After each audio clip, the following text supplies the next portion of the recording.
May you all walk in peace. Now I'm going to do an Om. I'll start off the Om. You just join me, join in, just match the note as best as you can.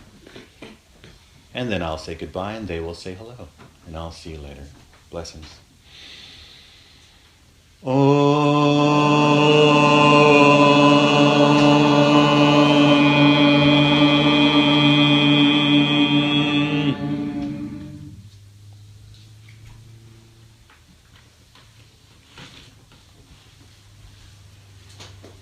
My name is Isaiah, and we come to you in a spirit that is balanced and poised to assist you.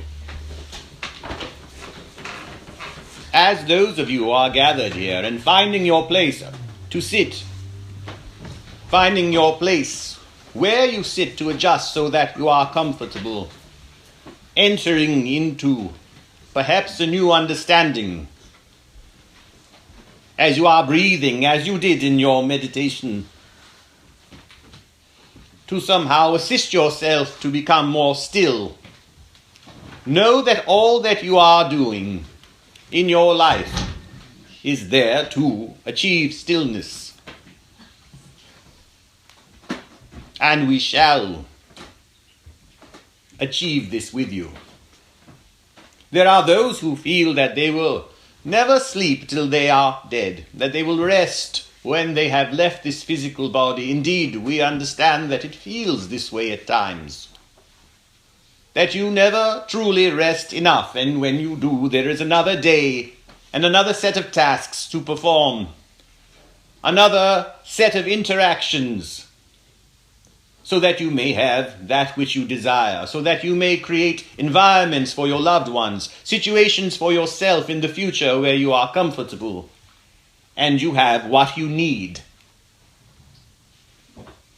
What is it that you need? Are you receiving what you need? Notice that when you consider if you are receiving what you need from life, it is one of several options. You adopt a philosophy that the Spirit of God provides you with what you need, perhaps food on your plate, or a roof over your head, clothes upon your back, and perhaps health. Or perhaps you feel that life gives you what you need to test you, that in times of strife, periods of strife, that you are getting what you need in order for you to learn lessons. What are these lessons for? You all have been through your own versions of trauma. You all have been through your own periods of depressions. You all have been through the process of creating something and perhaps it manifested into something you consider successful, be it a job, a career, an invention, or a relationship, only to see it crumble or disintegrate. Or perhaps you have felt it caused you more harm than good.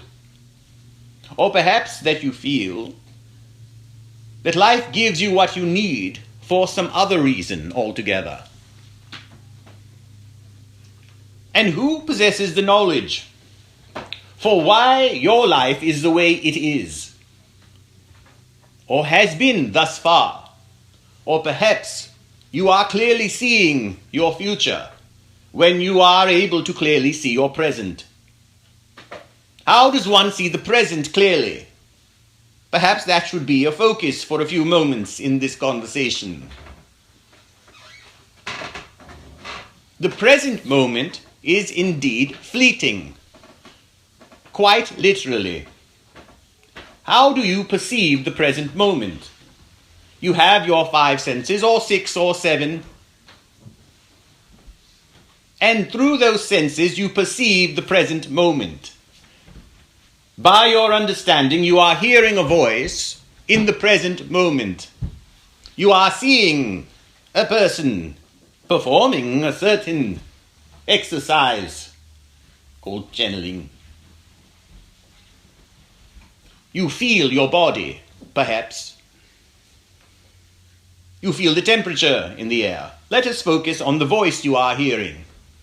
The voice And any sound travels at a certain speed, does it not? Are we in agreement that sound travels at the speed of sound? Yes.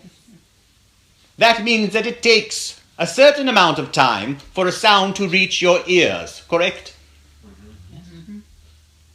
However fast that sound may be, it is emanating from the voice box of this particular man, and it is traveling through the air and reaching your ears.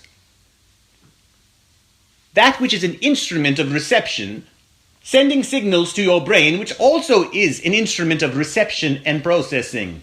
And then something called the mind interprets this. The brain being physical and the mind being non-physical. But whatever you call it, you are not hearing anything in the present moment. You are hearing the sound which has left the lips or voice box of this person and is reaching your ears. But it is agreed upon that it is the perception of the present moment because it seems to be.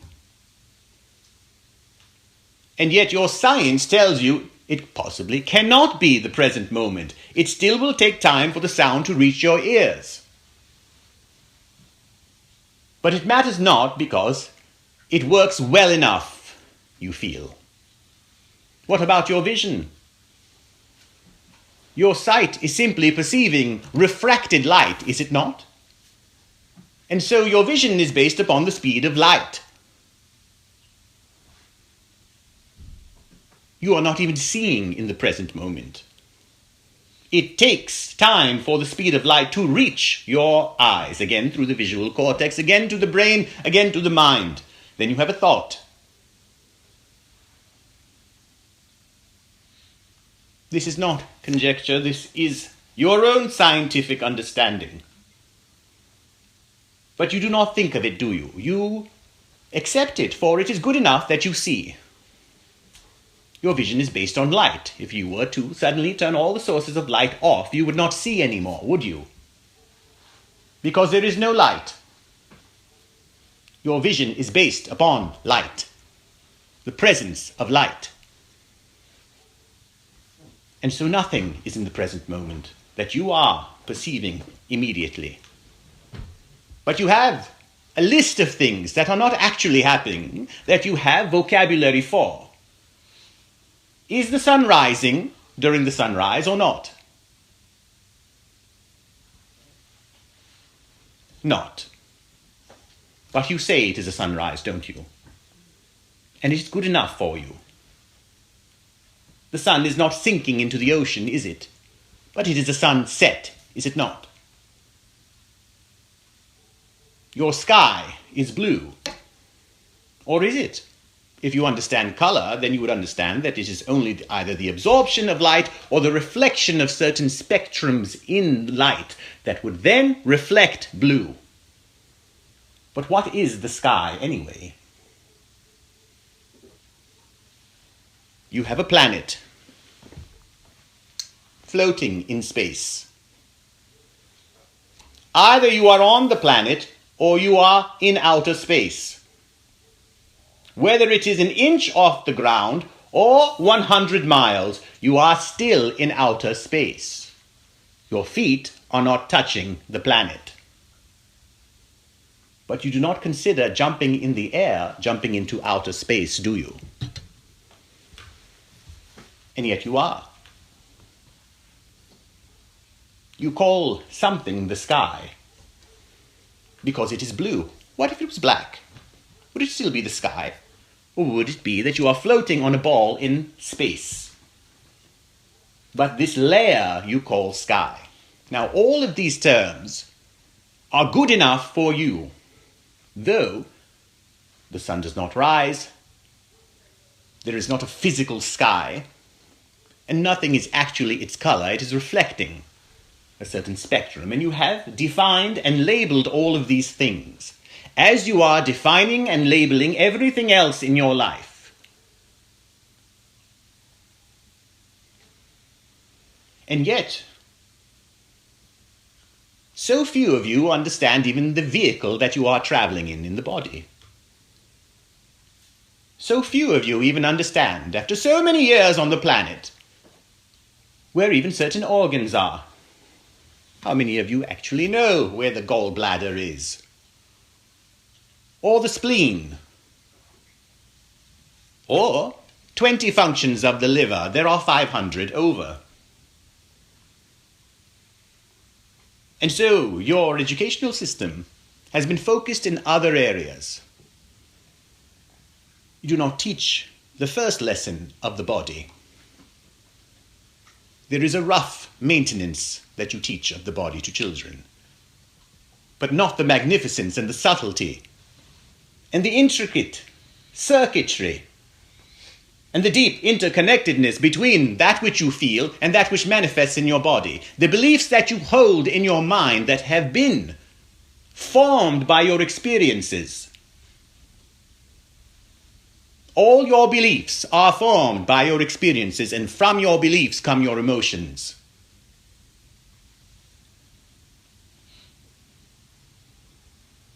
If it is in your belief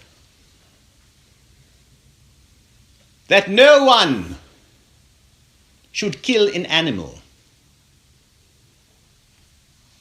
then perhaps this will distract you from the lessons that you are giving. Perhaps you will say, it was fine and good to come to this channeling experience, but I did not appreciate the fur that was lining the table before me.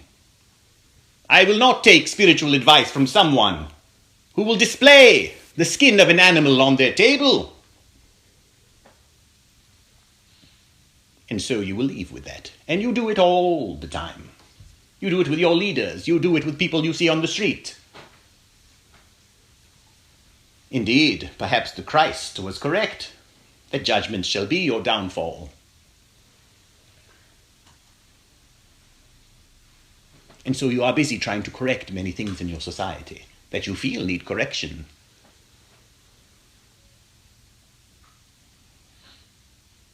You will not want to celebrate Thanksgiving for it was not based on truth between the pilgrims and the natives.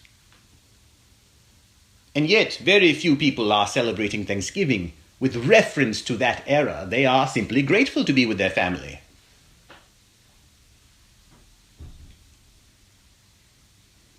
And so, what is the meaning? And you will continue to adjust, as you are doing with your Columbus Day, aren't you? It will now be known as by another name that you feel will honor the history. And perhaps you will continue to do so. Perhaps you will discover that those who made the clothes that you are wearing were racist, and you will no longer buy their products. How far will you take it? Let us say you do not buy their products. And you will take it to the level where there should be corporations who interview and deeply psychologically test the belief systems of every employee who shall make the clothes that you wear so that you are in good conscience. You will not support racism even with the clothes that you wear. My, you are very strict about your spiritual growth. Is it growth? Is that what you are focusing on? Your opinions about what happens out there. Your opinions about how people are treating you. He or she was this way to me, and are being this way to me. Is Spirit providing you with what you need, or not? Is it a punishment, that which you are experiencing or have experienced? And you are wanting to get to the core of why something just isn't right. You have many things, all of you, many things to be grateful for. But it is in your nature to create better scenarios, and that is a blessing. Certainly not something you are damned for. The fact that you create your reality, and your reality simply is this, that you choose your reactions. That is your reality. For whom is it up to whether you enjoy yourself or not anywhere? Who is in control of this climate within you? Are you on the defense? Are you bracing yourself? You may check your own internal systems at this very moment. Are you bracing yourself, just holding on by a thread, or insatiable in your hunger for more? More what? Something deeper to penetrate you. If we were to tell you that your purpose in life is joy, you will say, I've heard that one before. If we were to tell you the magnificence of your physical creation, you will conceptually say, yes, it is true. If we were to tell you that every traumatic event in your life you asked for, you will pause and say, no, there is a line I must draw in the sand here. I would never have asked for this, for them to do that to me or not to me. And now we have the core of your belief. That you do not believe, truly, unequivocally, that everything was for you and that you asked for it. I would never ask. You seem to be speaking from a self that you seem to know very well and are very confident in. And so if you are very confident in it, then there is no need for further conversation. You have your basic rule. You have your stand. Tell me all that I must hear. But then, if it goes against the pillars of what I know to be true, then that is it. Welcome to your religions and your wars. Welcome to the Democrats and the Republicans and everyone in between. Welcome. It is no wonder you have the gentleman in office. Though you do not consider him a gentleman, but if you only knew the antics of many of the others whom you respected so much. At least he is obvious.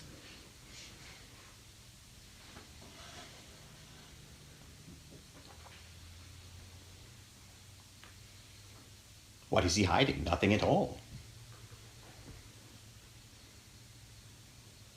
Your collective consciousness already elected him to be in office. You say, I would never. Oh, we are back to that again. My collective consciousness with these people would never put him in office. And if you did support him being in office, simply replace him with someone else you do not like. I'm sure there is someone you don't like vehemently.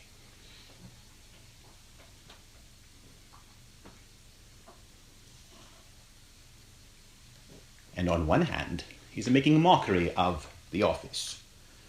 Good for you. Understand where your growth and your power and your self-observation comes from. It is not your government. It is you dealing with the tyrannical regime that you have had to suffer in your own life. The parts of you that beat up on yourself when you need not. The parts of you that beat up on others when they need not. The parts of you that are trying to figure out what exactly it is that you want. And how will you get it? Or whether, if you were to perish at this very moment, whether you feel you have done it or not. And so everything around you is an awakening. You may never know what anything is exactly. You may never fully find anything to believe in, 100%. Then what will you do?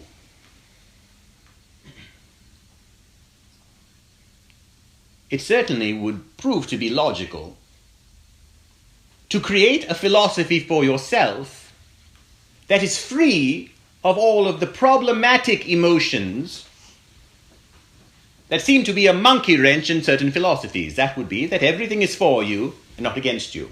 That would give you some freedom of thought. That would perhaps create a bridge to some peace for you, whether you are suffering from the death of someone or from the life of someone.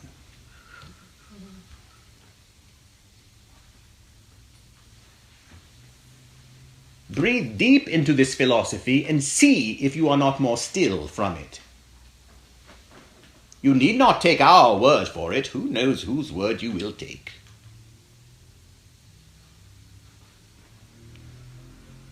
Breathe it through your own system, whether you will find more peace and more logic in understanding that everything is for you. Is it exhausting? Couldn't possibly be more exhausting than your own cycle of patterns and thoughts that you thought yesterday. What will you think tomorrow? What percentage of what you thought today shall you think again on tomorrow? Is that a good use, over an extended period of time, of your brain power, of your vital, beautiful, endless spiritual energy that you are? Every moment is up to you to see how it is for you, and then to relax in it, perhaps have a chuckle, and you will remove some of your protective layers that are doing quite the opposite for you. And know that, if you choose to know that, certainly, that your beliefs create reality, though it seems to have been the other way around. That reality created your beliefs, perhaps a string of broken relationships. Relationships are problematic. This is the way men are, or women are, or relationships are. And so now you hold a belief due to some perception of events that you call reality. Notice that no one ever says the warm, soft reality of a situation. They always say the cold, hard reality.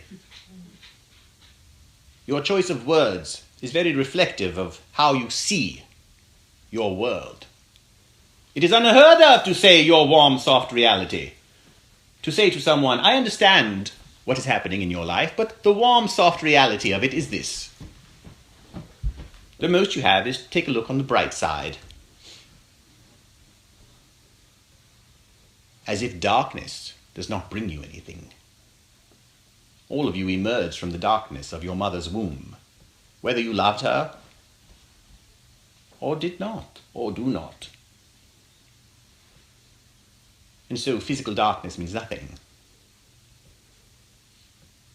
Why even equate a sunken feeling with darkness?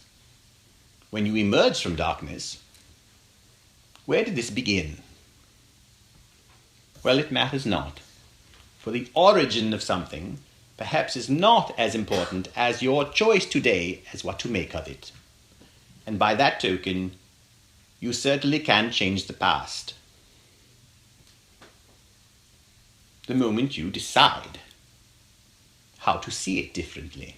You say, I cannot change that my child is dead.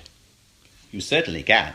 First of all, perhaps you would want to be a little flexible on what is your child. Perhaps to expand that though they played the role of the child, they are your soul friend, your deep soul friend. And that they are not dead. That will be up to you to decide. And from that, you shall then feel differently. To practice new beliefs. That is what we come to encourage you on. Your emotions arise from your beliefs. If you believe death is bad and wrong, then you shall suffer accordingly. If you believe anything is bad or wrong, you shall suffer accordingly.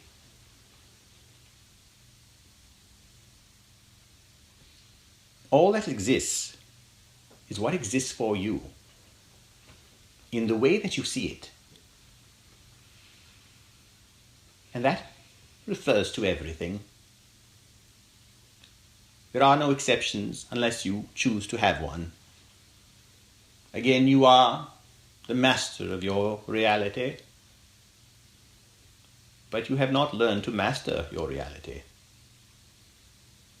And when you realize that you can, and it has absolutely nothing to do with anyone else in the past, present, or future, you shall experience a kind of freedom greater than what you hoped would happen. And that freedom is the very essence of who you are and what you are. And so, set yourselves free as the energy is being sent to you in terms of information. You will then slow down, and your world will not move too fast nor too slow. You shall be in the true meaning of present. Bless you.